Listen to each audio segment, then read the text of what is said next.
All right, Chaver, let's learn Perek Lamed Dalet. It's a very special Perek Tanya.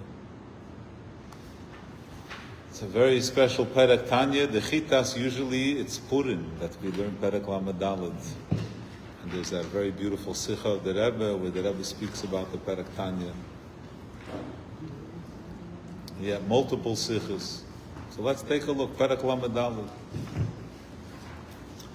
So the Alter Rebbe just concluded Perek Lamed Gimel with describing the incredible joy that a person should experience with the unity, with being one with Hashem. Meaning, when a person reflects on the fact that Hashem is everywhere, and by us welcoming Him into our life, He's here in a very real way, meaning not, in Hebrew there's an expression, nitinat makom. In English we say, does someone belong? Break and enter, many people could break and enter, but to be welcome somewhere is different. To be invited is different. Hashem, you can't keep Him out of anywhere. The question is, are we inviting Him? So the Alter Rebbe explained that when we invite Him, when we welcome Him, that's the true dira b'tachtonim. And then a person realizes that I am the host of hosts. I'm inviting, I am the ushpizichan, I am the hotel owner, and Hashem invited Himself to my house. The greatest existence that I could imagine, I just welcomed into my life. And that's a great joy. The way someone would feel so special. So that's what the Alter Rebbe discussed in Perek Lamed Gimel. Now in Perek Lamed Dalet, the Alter Rebbe continues. He says like this, Vihine. Meida zeisir is known, sheha-oveis hein ha-merkava. The oveis, Chazal tell us, they were like the divine chariot. So what does this mean? Practically, without learning Chassidus, what it means is that just like in heaven, there's a divine chariot, and Hashem has a throne, and He sits on the throne. On earth, Hashem was able to rest, to sit on Avram, Yitzchak, and Yaakov. Like you could say, He could count on them. And He somech alecha. Avram, Yitzchak, and Yaakov, He could count on them in this world. What's the spiritual meaning? What's the Ruch Chassidus meaning of Ha'avas Heinein HaMerkava? That a Merkava is completely bottled to the Roichev. My car, hopefully, doesn't have its own desires. The new cars already, they started having their own will. But Ha'avas Heinein HaMerkava, a Merkava, it's not like when you tell someone to do something and they listen to you, so they had a choice. The wagon follows completely everything that the Roichev does. It follows. The Avos, they are described as a Merkava. Every moment of their life, they were completely bottled to Hashem. The Alter Rebbe brings this concept in 3 areas in Tanya. Here, his focus is on the always, constant. Shekol yemeihem la'olam. At every moment of their life, loy hifsiku. Afilu shah achas. Even for 1 minute, they didn't stop thinking about this oneness of Hashem. Milakasher daitom v'nishmosam l'ribeinu elamim b'bitul anal. For not 1 second of their life. In Perek Chav Gimel of Tanya, the Alter Rebbe's emphasis was kol evereihem, their whole body. Here, what Alter Rebbe is trying to say is, naniach, let's say that you were mizbainen by davening, that you're one with Hashem. But when you walk away from davening, it's over. Only the others, by them, every second of their life, they were in an eternal state of unity to Hashem. Liyechuda yizbarech, to the oneness that He was described. Ve'achareihem, after them, and not at the same level of greatness, kol hanaviyim. Because remember that a Navi, what happens to a Navi? A Navi is a vessel for the revelation of Hashem's will. Hashem is mizgala to the Navi. Kol echad lefi madregas nishmase. Each prophet, depending on the level of their neshama, v'hasagosei, their understanding of Hashem depends on the level of the neshama. The more spiritually sensitive someone is, the more real ruchnius could be, the more clear it could be to him. It's not just an idea, but he feels it in his whole life. And then the Alter Rebbe says, "Umadregas Moshe Rabbeinu olav hashalom hiya elal kulana." The greatest, Moshe Rabbeinu was completely transparent. He was the greatest level of prophecy possible for a human being. One of the ideas that are brought here is that when a person speaks, you don't have to. It's not like moving your hands or your fingers. Your throat is completely bottled, like you don't even know. Sometimes I tell someone, "Oh, by the way, the letters Beis, Vav, Mem, and Pei you form with your lips." They're like, "Really? Let me see." Boom. Ah, you're right. In other words, we're not even aware. We're not even conscious. It's completely subconscious. The way we only think the words in our mind, and our body already does it. So Moshe Rabbeinu was such bittul to Hashem that the Shechina was so one with him that he didn't even have to do anything. It just came through him. That level of unity, that was the level of Moshe Rabbeinu. That was his nevuah. Ume'einze, a fraction of this great bittul and this great experience of Moshe Rabbeinu, Zochu Yisrael b'Maimed Har Sinai.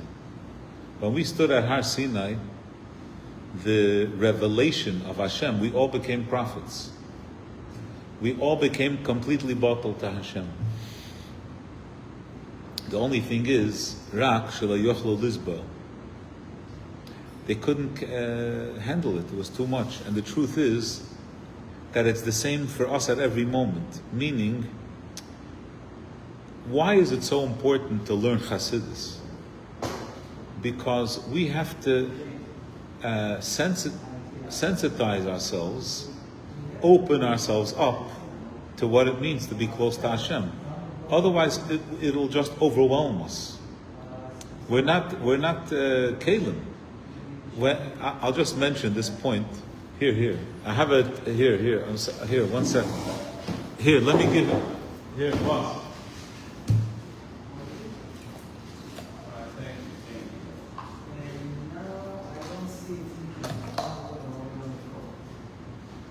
So, just, I remember I was in yeshiva, and there was a Fabrengen.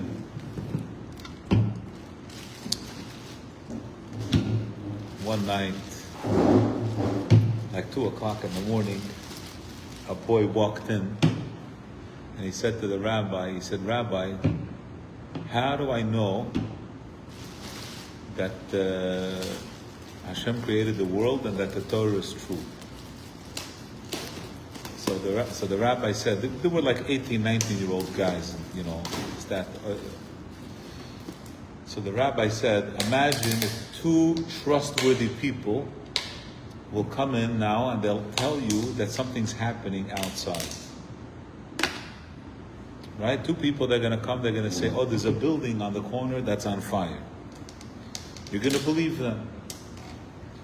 Why? Because the two people are trustworthy, and because you know that there are buildings, and you know that there could be a fire.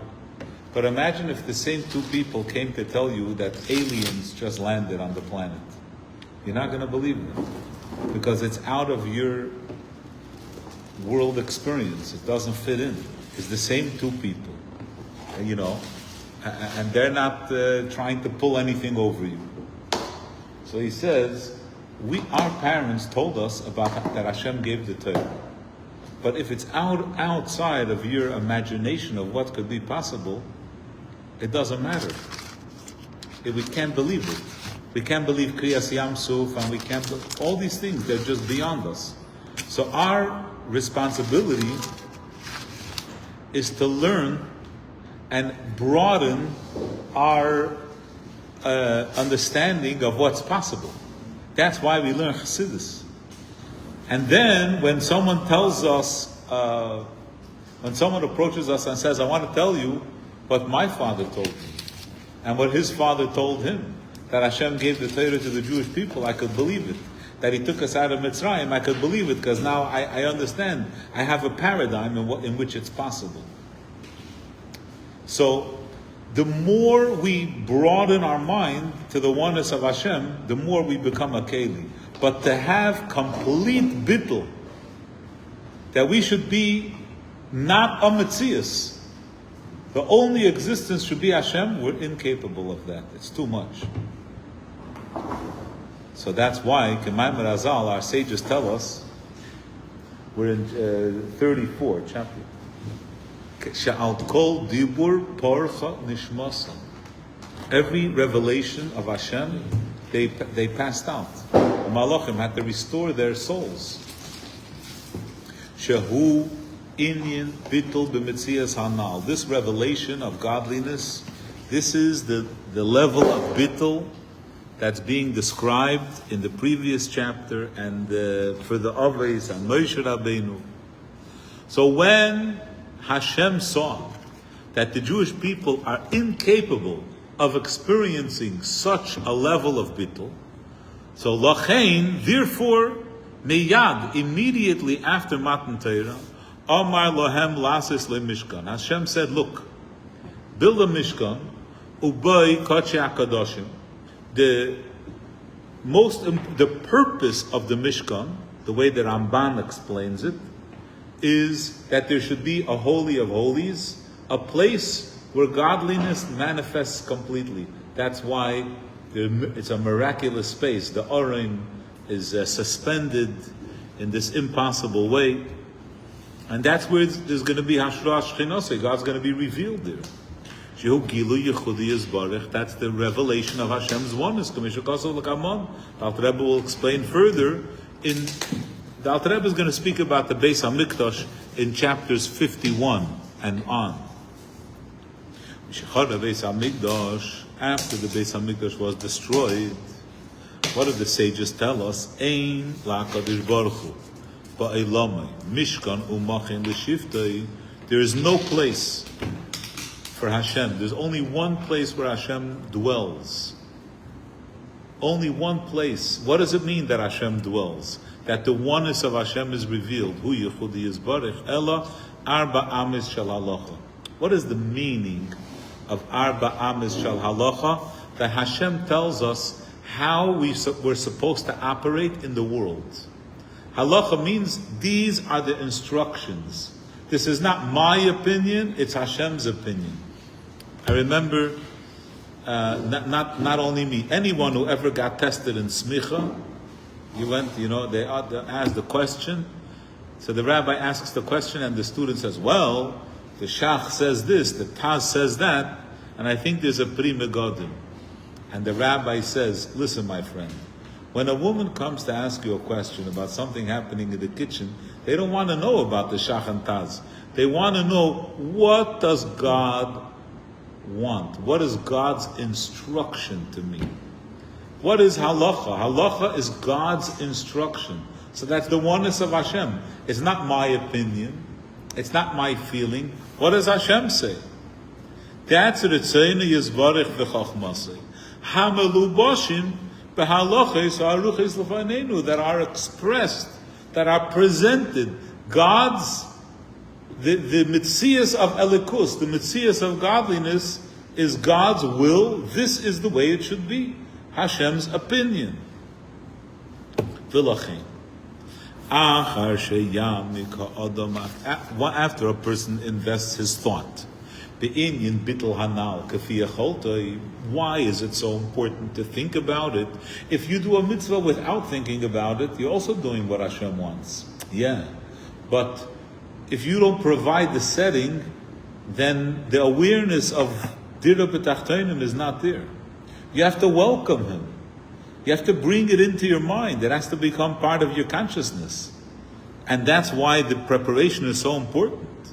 So after a person meditates and reflects that Hashem created the world, He didn't leave. Let me say it in this way, right? Let me say it in this way. If I meet someone and I want to share an idea with them, but they don't speak English, so lichvodam, in their honor, I changed the language. I changed the language, but it didn't change for me. In other words, the information that I have didn't change because I shared it to another person in a different language. This person says, "Oh, tell me in English, tell me in Yiddish, tell me in Hebrew, tell me." It's fine. I'm adapting, I'm adjusting for the person, but I didn't change. In me, it didn't change. Hashem adapted Himself so that we should be able to absorb Him, but Hashem didn't change. Hashem's in the world before, after. He just made it possible for us to understand. So therefore, the Alter Rebbe says, Zeis Yoshev Elibay. After he finishes davening, he's going out into the world. He should think to himself like this: Ki mihiyos koton sichli. Being that my mind is not great enough. V'sheirish nishmasi. That my neshama is not at the level of Moshe Rabbeinu, the Avos, the prophets. Mehachil. It cannot carry. It cannot hold in it, contain. Lias merkava umishkan liyechudi yizbarech b'emes la'amitai. I cannot truly be a vessel for Hashem every second, right? It's like when we tell we have a camp and there's a few hundred kids and we say, imagine the Rebbe would walk in right now. Are we in good shape? We say, okay, I'm glad we only do that once a week. It's too much. I can't imagine. I can't imagine. It's too much. I can't. When do you want to think about it? In the morning for 5 minutes, for 10 minutes, no problem. But a whole day, I got to go about my business. So being that I'm incapable of holding it in me, Lias Merkava Umishkan Liyechudi Yizbarech Be'emes La'amita, truly, like the Avos, like Moshe Rabbeinu, Me'achad Les Machshavet Li Tfisei Masedes Be'Yizbarech Klal Ukal. I don't have a true grasp of the Eibishter. My grasp is about me. I exist. So I don't have Shuma Soga Ba'ilom. I don't have a fragment of the true understanding of V'lei Shemetz Mineu, not even a trace of Hasagas Ha'avis V'Anavim, of the patriarchs of Avram Avinu and the Nevi'im. Right? The Chazal say Echad Haya Avram. Avram was one. What's Echad Haya Avram? By Avram, the whole world was Hashem. It was all Echad. The whole world was only Hashem.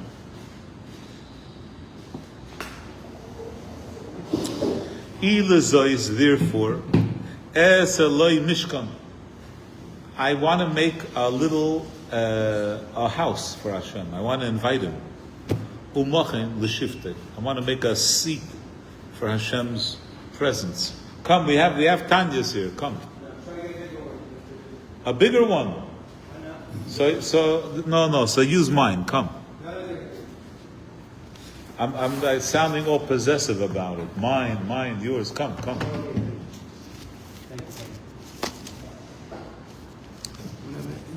So we'll make a Mishkan Umachin L'Shiftei with the second to last line. Hua Esek B'Talmud Torah. I'm going to learn Torah. Kefi Apnai Sheli, based on how much time I have. B'Kviyas Itim Bayim Uvalayla. We learn. We have a dinner Shulchan Aruch. There's a Mishnah. Every person, depending on their occupation, if Hashem made it that we have to have a job, then Hashem wasn't expecting us to learn Torah all day. So we learn something in the morning, something at night, and during that time, I am a host to Hashem. What am I doing when I learn Torah? When I learn Torah, I'm learning Hashem's perspective of the world. One of my teachers in yeshiva once, he said, we were talking one-on-one. He said, you have to learn Tanya the way you learn the code of Jewish law. I said, the Kitzur Shulchan Aruch. Like you have to have this, you have to implement. So I was like, Rabbi, the way you think we studied the code of Jewish law, what you imagine we learn Tanya, that's how we learned the code of Jewish law. We don't implement the code of Jewish law either. But chas v'shalom. But anyway, so twice a day we're going to learn Torah, and during that time I am experiencing oneness with Hashem. Kedas hanitna l'chol echad ve'echad behilchas Talmud Torah, based on the quota that every person is given. When you learn, what does it say? Perek echad shachris, etc. Kamayim razal, afilu perek echad shachris chulu. Ubazeh. In that little, let's say a person learns 15 minutes in the morning, 15 minutes at night. For 15 minutes twice a day, you are like a mishkan. Godliness is being revealed in your life. Ubazeh yismach libay. Ve'yala, you have to rejoice, what he discussed before. V'yitin heidah al chelkai. Thank God that you have an opportunity. B'simcha v'tuv levav, all these fantastic expressions. Al shezacha liyes ushpizicham ligvura, that you are the host of the Shechina. Pamayim b'chol yom, twice a day. Gefiya eiz v'apnai shalei, based on how much time you have. Kemisas yodei asher hirchev Hashem loi, depending on how much time God gave you. Whatever time God gave you, you study Torah. It's very important that a person fills their quota. Like, how would I say this? Let's say, the idea is simple. I don't want to get into examples, but if I hire someone full time, so let's say full time means 40 hours a week. Everyone understands that full time means 40 hours a week. No, if someone hires you, what it says in the contract, full time, and then they say, I want you to work like Elon Musk, 80 hours a week. You're like, the fact that there's one Meshuggah that works 80 hours a week, that's not the definition of full time. Full time is 40 hours. Everyone knows that. There's an understanding. Why? Because in order to give 40 hours, I need all the other time. I need to be able to rest and to shower and to eat and what's left is 40. I'm giving you everything that's left. So essentially, 40 hours is full time. If a person has a quota according to halacha that they're supposed to learn 15 minutes in the morning, 15 minutes at night, if they learn that quota, it's as if the entire person full time they're serving God. Because I'm filling my quota. Now, the Alter Rebbe put 2 dots in the Tanya. The Rebbe asks a question, why the 2 dots are here? He has a particular spot in a few lines from now, why it's not there. The Rebbe explains, since this is a short format, the Rebbe explains that what the Alter Rebbe is telling us here is, till the 2 dots, this is practically when you're inviting Hashem into your life.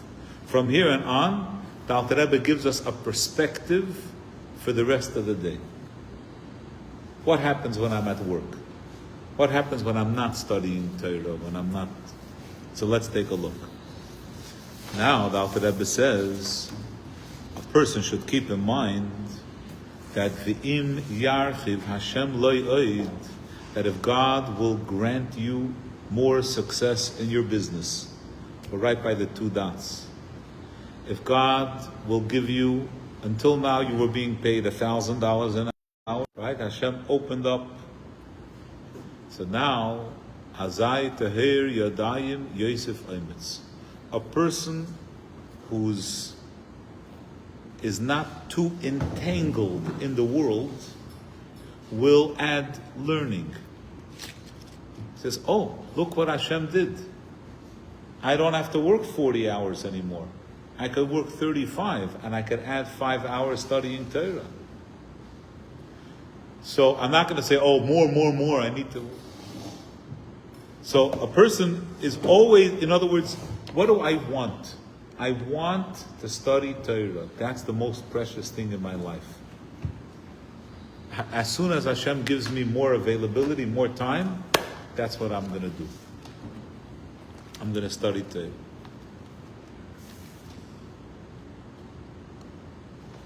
Now, says the Alter Rebbe, not only that, we have a rule that when a person has a good thought, Hashem considers it as if he did it.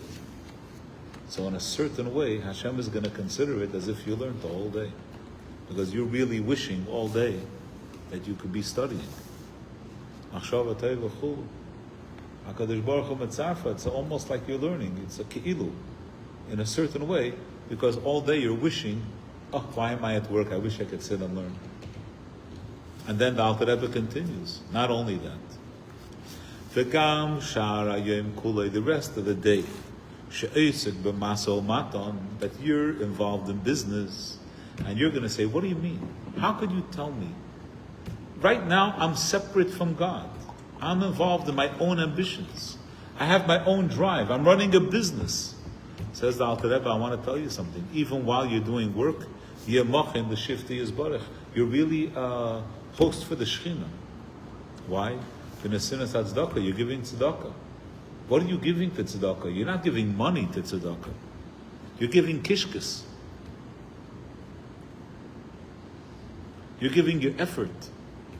People come home at night exhausted. That's what you're giving Hashem. When you give tzedakah, you're giving the march of the bones. I don't know if there's a word in English. The marrow you're giving. Sheyitin miyagiyah, you're giving from your hard work. When is that happening? Not when you're learning Torah. The rest of the day, when you're not learning Torah.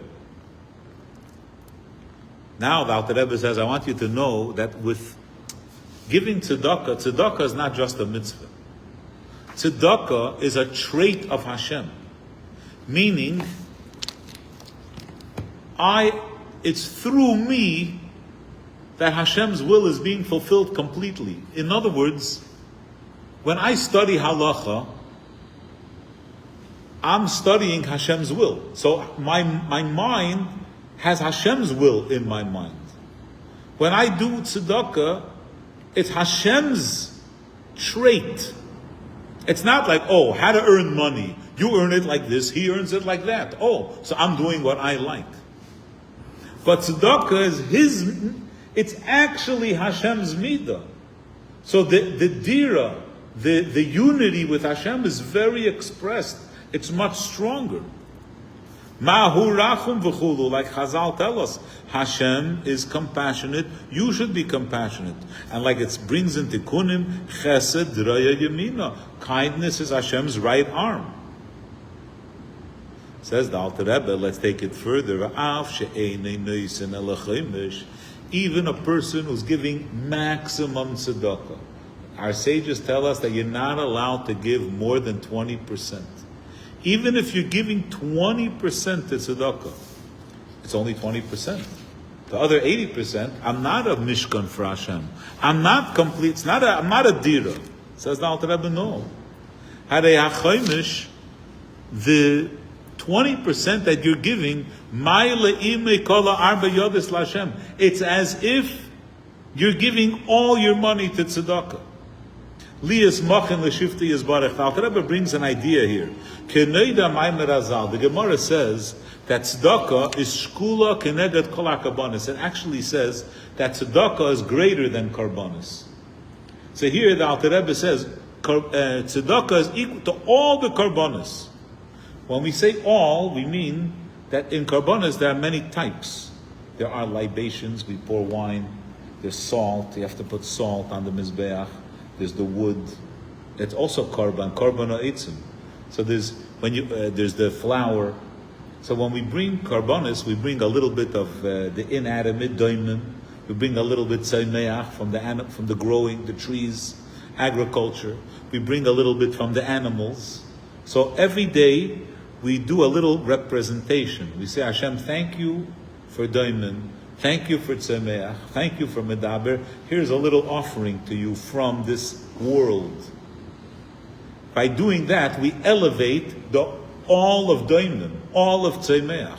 So just if Karbonis is like, if Tzedakah has the same trait as Karbonis, when you give that Tzedakah, that elevates everything that you earned. Ube Karbonis. By bringing one offering to Hashem, all the animals are elevated. All the agriculture is elevated by 1/10 of an omer that we offer of fine flour. Bolul bashemen, mixed with oil. Oil is a tzemeach, it's from something that grows. Umilvad zeh, besides this, and the Alter Rebbe adds the chulu. I mentioned with the salt, that there's also salt in the karbonis. The Alter Rebbe says besides this, so you're giving tzedakah. So first of all, you're hoping that you're going to have more time to learn. Second of all, you're giving tzedakah. Third of all, the tzedakah really elevates everything. Now the Alter Rebbe says, milvadze, besides the fact, tarei, b'shas ha'teira v'atfilo, when you daven, when you learn, you're burning calories. Where'd you get those calories? That's another part of the energy and the effort. So, Eila Lashem, kol ma she'ochal v'shasa, v'nehene me'arba hayodis. From the 80%, from the 4 remaining parts that you enjoyed, you didn't give it away for tzedakah. You kept it. You ate it. Libriyas gufay. You ate it for your health. Come on, the Alter Rebbe is going to explain in Lamed Zayin, Lamed Ches, how he elevate the whole world. So, by davening and learning, we're elevating all the food, everything that we ate from the other 4 parts. Now, so that's the end of this section. The Alter Rebbe, there's a dot in the Tanya. Now the Alter Rebbe goes back, summary to what we discussed earlier. What happened here? We went through a little bit of a roller coaster. The Alter Rebbe came to address that a person should not be sad. Sadness is an obstacle to serving Hashem. There are physical things that bring us sadness. The Alter Rebbe spoke to us about how to overcome and keep it out of your mind, realize why you're being depressed, realize why it's bothering you, and so on. And then the Alter Rebbe went to speak about spiritual darkness. The Alter Rebbe says, no, it's not a good idea, you have to be besimcha. How should you be besimcha? Think about, you have a soul, your soul is connected with God, don't worry about your body. So the Alter Rebbe has been pushing joy, joy, joy, the greatest joy. Please, sing, reflect, be excited, be happy. That's the greatest thing.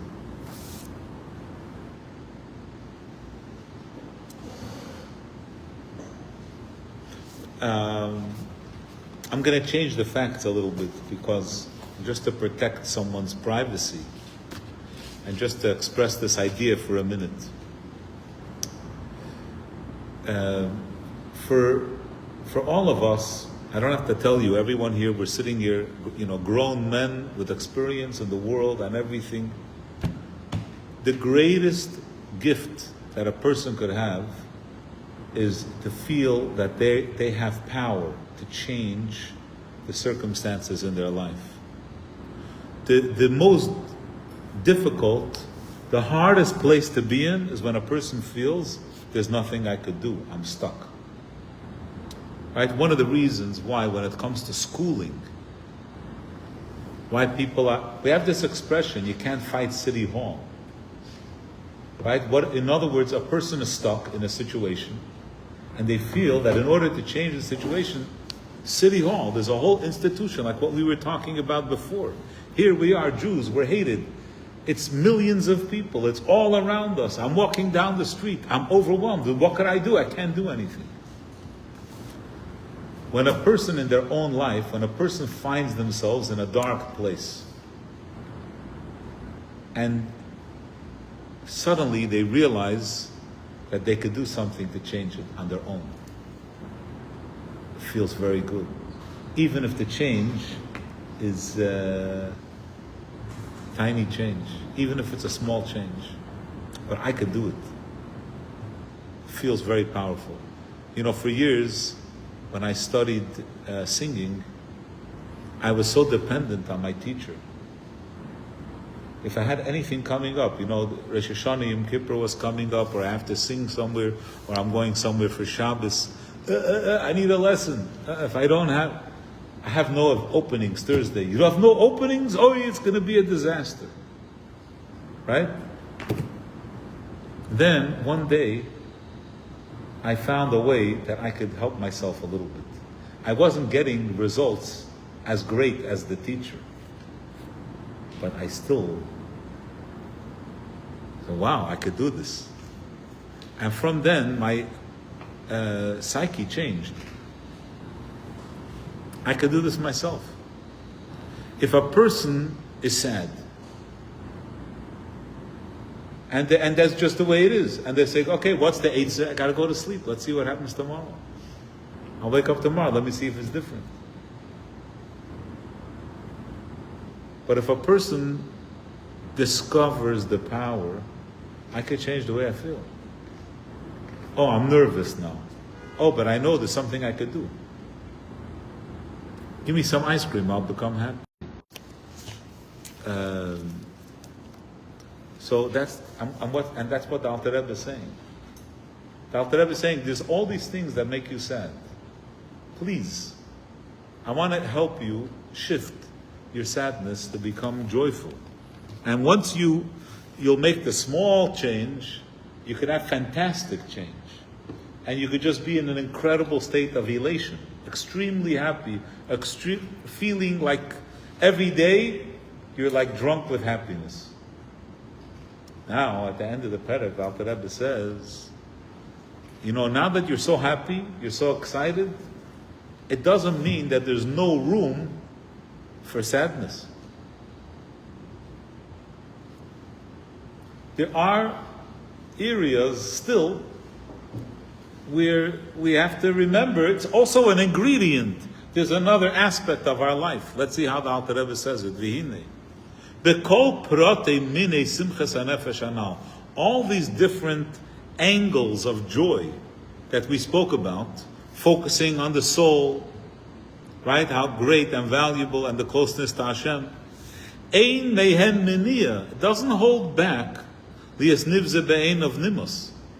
That a person should also at the same time remember that there are parts of me that I'm appalled about, that bother me, that bring me sadness. V'leiv nishbar, and to be humble. A broken heart. V'ruach nemucha, lowly of spirit, not to be arrogant.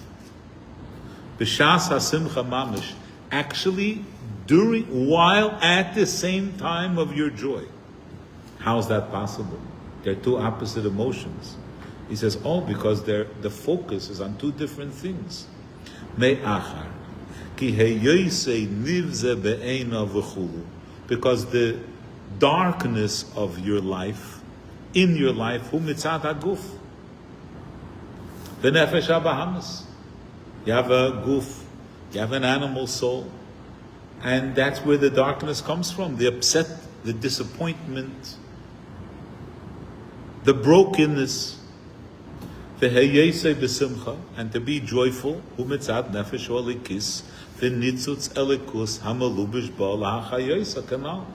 a person who experiences the death of a relative and at the same time the comfort of their children, the nachas of their children. A person who has a child in their life that's causing them a lot of pain, and they have a child in their life who's causing them a lot of joy, all at the same time. It's two different things. They say about one of the Hasidim, I don't know, I can't, it's hard for me to believe this, but they say about one of the Hasidim, when he would study Tanya, from one eye he would cry and one eye he was happy. I don't know. I don't know. Huh? I don't know. You're talking about like the Tzemach Tzedek, you know, a chassid of the Tzemach Tzedek. They call it multiple verses. You have to paint it. You have to make a painting to give us to imagine. Yeah. Canal, like you mentioned earlier. And he says, I want to tell you, Chahai Gavna Isa B'Zoyar. This is what the Zoyar tells us. The Zoyar says that Rav Shimon Bar Yochai, now we're in the 3 weeks, Rav Shimon Bar Yochai was teaching his son about the depth of the Churban Beis HaMikdash al pi Kabbalah. What's the meaning of the destruction of the Beis HaMikdash? So at once, he experienced two incredible emotions. He understood so much more the pain of the loss, so much more deeply. He was so broken. He had a whole new understanding of the pain. And then also just from the appreciation that his father revealed him such profound things, he experienced incredible joy. He had like this paradox, mamish at the same time. So this is what the Zohar describes. Bechia tekia b'libai misitra da. Crying wedged in his heart on one side. Bechedva tekia b'libai misitra da. And joy on the other side. At the same time, he had both experiences. So the Alter Rebbe says it's possible to experience, to have both feelings, both in a really intense way. So this is the conclusion of this section of Tanya, from chapter 26 till chapter 34, where the Alter Rebbe develops and builds just to understand that being pained by. Look, these chapters, they require a lot of work to internalize. They're not just, you learn it and you know, the Rebbe said a very special mimer, Shabbos Parshas Vayera, 1952. Whatever, it's called the Frumer Vayera. Before the Rebbe said the mimer, the Rebbe said that there's a tradition that when the Alter Rebbe taught Tanya to his Hasidim, they experienced everything the Alter Rebbe taught, the Hasidim experienced. So he said, and he described that when they studied this and this chapter, Tanya, Lamed Aleph, everyone tanked. All the people were depressed. Everyone was crying. And then Lamed Gimel, everyone was, just complete joy. He says, could you imagine what happened when he said the Maimer, the Frumer Va'era? That's what it's called. The pious Va'era. We have a fellow that comes to daven here in the shul Friday night sometime, Rabbi Matasov. He dedicated his life to studying the Mamorim of the Alter Rebbe.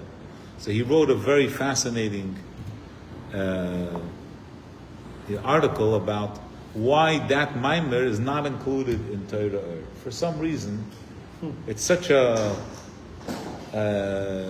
famous, noted, everyone talks about it, but the Tzemach Tzedek didn't include it. In whatever, different ideas for Vassamvan. Anyway, so here the Alter Rebbe completes this section, which is very much about emotion. This whole section is about managing our feelings, controlling our sadness, motivating ourselves with joy. It's about the heart. Chapter 35 and on, the focus is going to be on action. La soisoi. So, chapter 35, Lamed Hey is La soisoi. So, here the focus was Bilvavcha, the heart, the feelings, both keeping sadness in check and bringing ourselves to happiness. So Yasher Koyach, we're finishing a little early, and okay, Yasher Koyach, everyone.